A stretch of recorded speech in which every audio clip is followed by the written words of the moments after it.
A aparência do povo Yaldim. A paz de meus queridos irmãos, agora vamos falar sobre a aparência do povo Yaldim e dos egípcios. Vamos começar aqui em Gênesis 42, versículo 7. E Asaf, vendo seus irmãos, reconheceu-os, mas portou-se como estranho para com eles. Falou-lhes asperamente, perguntou-lhes, de onde vens? Responderam eles, da terra de Canaã, para comprarmos mantimento. E Asaf, pois, reconheceu seus irmãos, mas eles não o reconheceram. Ora, fica patente aqui que eles, sendo sangue do mesmo sangue, com certeza, se ele fosse diferente dos egípcios, eles reconheceriam o seu próprio irmão. Mas como ele tinha uma aparência semelhante, eles não o reconheceram. Nós podemos ver também o caso do sepultamento do pai, Jacó. José sepultou seu pai. Aqui em Gênesis 50, versículo 7, está escrito: Subiu, pois, Asaf para sepultar o seu pai. E com ele subiram todos os servos de Faraó, os anciões da casa, todos os anciões da terra do Egito. 10. Chegando eles à eira de Atade, que está além do Jordão, fizeram ali um grande e forte pranto. Assim fez Asaf, conhecido como José por seu pai, um grande pranto por 7 dias. Os moradores da terra, os cananeus, vendo o pranto na eira de Atade, disseram: grande pranto é este dos egípcios, pelo que o lugar foi chamado Abel-Mizraim. Vamos começar pela palavra Abel. A palavra Abel, como já sabemos, ela é dividida em duas palavras. Ab, que representa pai, e El, que seria a palavra Deus. Só que vemos aqui na Wikipédia, a gente também pode ver em dicionários bíblicos, a palavra El em particular. Lembremos, quem falou sobre Abel-Mizraim eram cananeus. Então eles têm a sua própria cultura. Vemos o que está escrito sobre o nome de El. El, em hebraico, El, é o Supremo Deus, Criador cananita, também cultuado pelas tribos hebraicas, que se assentaram no norte da Palestina.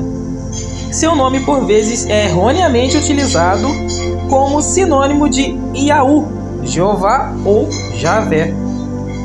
Então nós vemos aqui claramente que era um deus pagão e era adorado pelos cananitas, ao qual, dentro dessa nossa história, eram os cananitas que chamaram José, e aquele pranto todo sobre o Jacó de Abel-Mizraim. Então, o que significa dizer que a palavra Abel significa El é meu pai. Já no dicionário John Davis, na página 141, está falando sobre Baal. Dentro da crença de Baal existia ainda El, o Deus Pai, Acera, a deusa mãe, e ainda Astarte, no Antigo Testamento também chamada de Astarote ou Astorete, a divindade feminina de Baal. Então você vê que o que acontece? Quem era El era nada mais do que o pai de Baal, sendo ele epiteto para a palavra Deus. Ou seja, como ele era o maior de todos os deuses, o seu nome se tornou sinônimo da palavra Deus. Nós não utilizamos a palavra Abel, porque a palavra Abel ela tem vários problemas, além da palavra El, além da palavra Abel, que significa vaidade, que é um Deus que representa a vaidade. Daí vem a palavra beleza, lembra do Bel, colo, E a palavra Abel, se você colocar um B na frente, fica Babel, que é a porta da confusão. Aqui você vê o nome Egito ou egípcio retirado dos pergaminhos do Mar Morto, Isaías 19, versículo 16. Você vê o nome, as letras, e o que elas representam na parte superior, M, S, R, I ou Y e M, E embaixo, como eu coloquei, como seria no original, Massarim. Só que uma pequena variação, como eles entendem, lá em cima, depois do M, eles colocaram um I, Eu não coloquei o I porque o I já está representado na letra Y. Mas, enfim, para modo de entendimento, eles colocaram o I depois do M.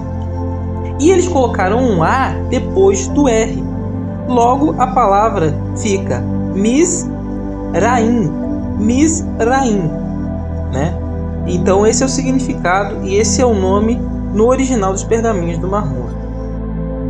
Então, a gente vê que eles viram os egípcios, mas lá tinha a maior parte era Yaldim, ou seja, judeu, né?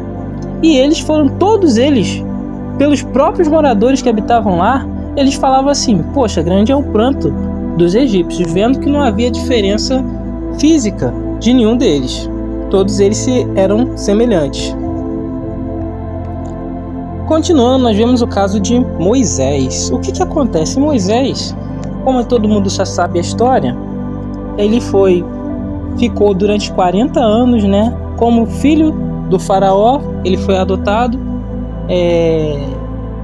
Logicamente, ele ficou lá e não teve dificuldade nenhuma, porque, como eu falei, a aparência dele era semelhante. Poderiam até falar, não, mas alguma coisa que poderiam falar, né, que ele não tinha a mesma aparência, mas vamos ver o que está escrito aqui em Êxodo 2, versículo 16. O sacerdote de Midian, isso já Moisés tinha fugido de Faraó e estava no deserto. O sacerdote de Midian tinha 7 filhas, as quais vieram tirar água e encheram os tanques para dar de beber ao rebanho do seu pai.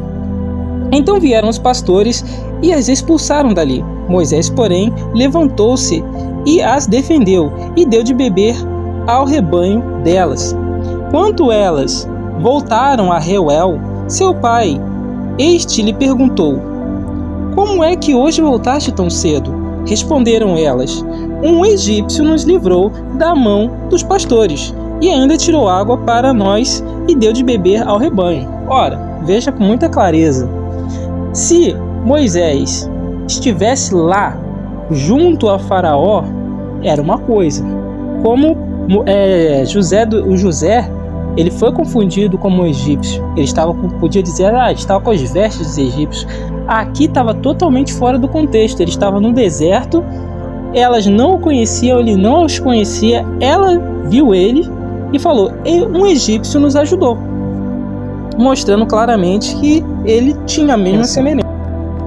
Aqui nós vemos um caso do Salvador, um caso bastante curioso, em Mateus, né? Que é Matatia 2, versículo 13. E havendo ele se retirado, eis que um malaque do Iá apareceu a Iasaf em um sonho, dizendo: levanta-te, toma o menino e sua mãe, foge para o Egito, e ali fica até que eu te fale, porque Herodes há de procurar o menino para o matar. Então vê que o próprio Malaque fala: vai e foge para o Egito. Ora, se Yahushua, como conhecemos ele, que nessas figuras aparece o Salvador muitas vezes, né, como se fosse louro dos olhos azuis, como ele fugiria para um local onde os africanos são todos são mais escuros, né? Não teria como, seria impossível. Os africanos são negros, então ele seria reconhecido muito facilmente, seria pego. Mas ali ele falou: foge para o meio dos egípcios. Será que o Salvador Yahushua tinha uma aparência diferente da dos seus irmãos daquela época? Por exemplo, da dos discípulos? Aqui em Marcos 14, versículo 44, está escrito: ora, o que o traía lhe havia dado um sinal, dizendo: aquele que eu beijar, esse é, prendei-o e levai-o com segurança. Então nós vemos claramente aqui que Yahushua era igual, era muito semelhante aos seus discípulos, né? E os seus discípulos, nós sabemos como eles pareciam, como temos visto nesse estudo completamente, e vamos continuar vendo. Aqui vemos o caso de Paulo. Atos 21, 37. Quando estava para ser introduzido na fortaleza, disse Paulo ao comandante: é-me permitido dizer alguma coisa? Respondeu ele: sabes o grego? Não é porventura o egípcio que há poucos dias fez uma sedição e levou ao deserto os 4.000 sicários? Mas Paulo lhes disse: eu sou Yaldim, natural de Tarso, cidade não tão insignificante da Sicília. Rogo-te que me permitas falar ao povo. E havendo-lhe permitido, o comandante Paulo em pé na escada, fez sinal ao povo com as mãos. Então, irmãos, nós vemos aqui claramente, né, que Paulo, assim como qualquer Aldim, tinha uma semelhança o quê? Muito semelhante a um egípcio. Basicamente é a mesma coisa, que esse camarada aqui completamente, num contexto completamente diferente. Paulo não era, nunca nem se tem menção de que ele foi para o Egito, talvez até tenha ido, mas assim, não se tem menção, e nesse caso aqui ele estava totalmente fora. Ele foi confundido com o egípcio, provando por A mais B a semelhança do povo. Mas aí vem a pergunta, por que eles são tão semelhantes?